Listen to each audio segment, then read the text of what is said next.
नमस्कार। प्रस्तुत है आज का चिंतन। समस्या। साधना द्वारा कोई तो उच्च स्थिति तक पहुंच जाता है और कोई पहले की अपेक्षा भी और भी हीन स्थिति में चला जाता है। इस परस्पर विरोधी परिणाम का क्या कारण हो सकता है? समाधान। वस्तु स्थिति यह है कि एक व्यक्ति उच्च भावना स्तर के साथ, शुद्ध चरित्र के साथ, श्रद्धा और विश्वास के साथ, एकाग्रता और निष्ठा के साथ साधना क्रम में संलग्न होता है। उसे अपने लक्ष्य की वास्तविकता पर पूर्ण विश्वास है, साधना की महत्ता और शक्ति के प्रति अटूट श्रद्धा धारण किए हुए है, इष्ट की प्राप्ति के लिए प्राण प्रण से लगा हुआ है, जो नियम संयम आवश्यक हैं उन्हें बिना संकोच के पालन करता है, सत प्रयत्नों की तुलना में प्रस्तुत कठिनाइयों को तुच्छ समझता है, अहर्निश गंतव्य पथ का ही ध्यान रखता है और अथक प्रयत्न के साथ धैर्य एवं साहस के साथ कदम बढ़ाता चलता है। फल कब मिलेगा यह सोचता भी नहीं, वरन साधना को ही इतनी प्रिय बना लेता है कि वह स्वयं एक वरदान प्रतीत होती है। भावना की उत्कृष्टता से प्राप्त होने वाली प्रसन्नता एवं आत्मतृप्ति को ही वह एक महत्वपूर्ण सिद्धि मान लेता है। इस मनोभूमि के साधक के लिए सिद्धि सुनिश्चित है, उसके प्रयत्न असफल हो ही नहीं सकते। ऐसी मनोभूमि के व्यक्तियों ने आध्यात्मिक जीवन का आनंद लिया है और अपने सत प्रयत्नों का समुचित लाभ पाया है। इसके विपरीत दूसरी उथली मनोभूमि के साधक जप भजन पाठ व्रत उपवास करते भी हैं, पर वह सब होता आधे मन से है। इन प्रयत्नों का सत्परिणाम मिलेगा भी या नहीं, इस संबंध में सदा मन में शंका और अविश्वास बना रहता है। न नियमितता रहती है और न निष्ठा। जब जो जितना बन पड़ा किया, न हो सका तो छोड़ दिया। जिन नियमों संयमों का पालन आत्मबल की वृद्धि के लिए आवश्यक है, उनके बारे में मन नाना प्रकार के कुतर्क करता रहता है। इस झंझट की क्या जरूरत है? यह अड़ंगा बेकार का है, इन विधि विधानों से क्या लाभ आदि। श्रद्धा और विश्वास के अभाव में बेगार की तरह ही इस भार को उतारा जाता है। 10 दिन होने भी नहीं पाते कि पर्वत के समान कामनाओं की पूर्ति का वरदान और अष्ट सिद्धि नवनिधि की ललक बेचैनी का रूप धारण कर लेती है। अभी यह नहीं मिला, अभी वह नहीं मिला, अभी कुंडलिनी जागृत नहीं हुई, अभी भगवान के दर्शन भी नहीं हो पाए, इतने दिन हो गए, अब कब तक सब्र करें आदि बातें सोचने लगते हैं। असंतोष बढ़ता है और साथ ही अविश्वास भी। उपेक्षा आरंभ होती है और उसका अंत साधना के परित्याग के रूप में देखा जाता है। पुस्तक आध्यात्मवादी भौतिकता अपनाई जाए, पृष्ठ 65-66 से उद्धृत। समस्या। पारिवारिक कलह की वृद्धि में सबसे प्रधान कारण क्या होता है? कलह को दूर कैसे कर सकते हैं? अनावश्यक समाधान।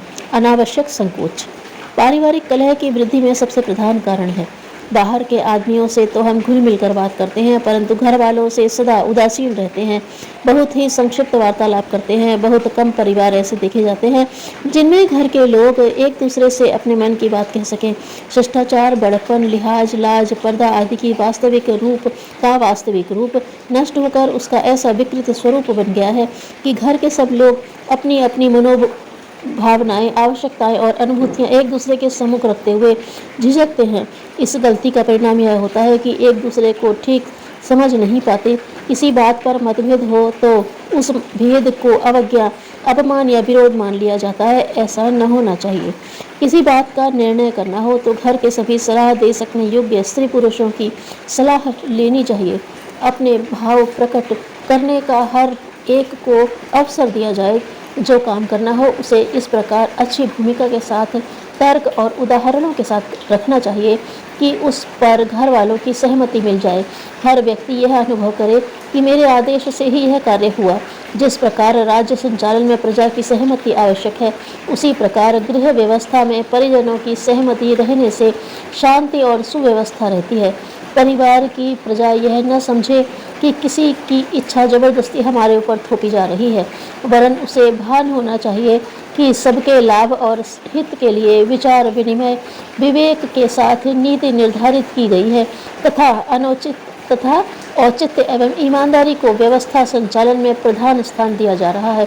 इस सरल, स्वाभाविक और बिना किसी कठिनाई की नीति का जिस परिवार में पालन किया जाता है, वहाँ सब प्रकार सुख शांति बनी रहती है। पुस्तक गृहस्थ एक योग साधना, पृष्ठ 27-28। समस्या। जीवन साधना के तीसरे चरण आत्मनिर्माण का क्या अर्थ है? समाधान। इसका अर्थ है अपने व्यक्तित्व को उत्कृष्ट और सुसंस्कृत बनाने के लिए योजनाबद्ध प्रयत्न। दुर्गुणों को निरस्त करने के बाद सद्गुणों की प्रतिष्ठापना भी तो होनी चाहिए। खेत में से कंटीली झाड़ियाँ, पुरानी फसल की सूखी जड़ें उखाड़ दी गई, पर इसी से तो खेती का उद्देश्य पूरा नहीं हो गया। कंटीली झाड़ियाँ और घास फूस उखाड़ने का कार्य अधूरा है। शेष आधी बात तब बनेगी जब उस वनभूमि पर सूर्यमय उद्यान लगाया जाए और उसे पाल पोस कर बड़ा किया जाए। बीमारी का चला जाना, रोग को मिटा देना आधा काम है। उसके बाद दुर्बल स्वास्थ्य को बलिष्ठ बनाने के लिए उचित आहार विहार जुटाना भी आवश्यक है।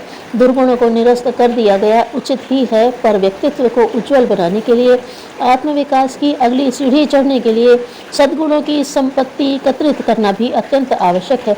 अपने व्यक्तित्व का विकास, जीवन साधना की सफलता, उत्कृष्ट चिंतन और आदर्श कर्तव्य अपनाए रहने पर ही निर्भर है। इस साधना में चंचल मन और अस्थिर बुद्धि से काम नहीं चलता। इसमें तो संकल्पनिष्ठ, धैर्यवान और सतत प्रयत्नशील रहने वाले व्यक्ति ही सफल हो सकते हैं। सद्विचार और सत्कर्म की समग्र जीवन पद्धति अपनाने से ही व्यक्तित्व को सुसंस्कृत बनाना संभव होता है। अपना लक्ष्य यदि आदर्श मनुष्य बनना है तो इसके लिए व्यक्तित्व में आदर्श गुणों और उत्कृष्ट विशेषताओं का अभिवर्धन करना अनिवार्य है। आत्मनिर्माण के चरण में यही करना होता है। पुस्तक जीवन साधना प्रयोग और सिद्धि, पृष्ठ 22-23। समस्या: क्या रात्रि को गायत्री जप करना निषिद्ध है? समाधान: रात्रि को जप करना निषिद्ध नहीं है।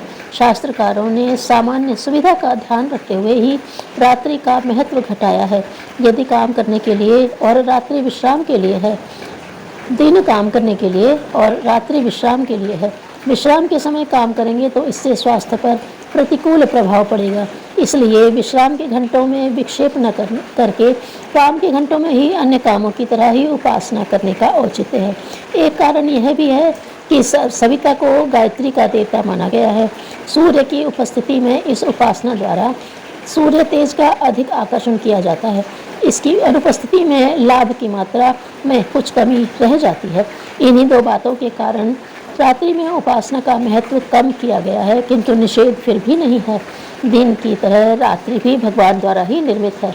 शुभ कार्य के लिए हर घड़ी शुभ है। जिनके पास और कोई समय नहीं बचता, वे रात्रि में भी अपनी सुविधा अनुसार किसी भी समय अपनी उपासना कर सकते हैं। गायत्री विषयक शंका समाधान, पुस्तक पृष्ठ 9 से उद्धृत। जो ईश्वरीय नियम से अनभिज्ञ है वह श्रेष्ठ मनुष्य नहीं हो सकता।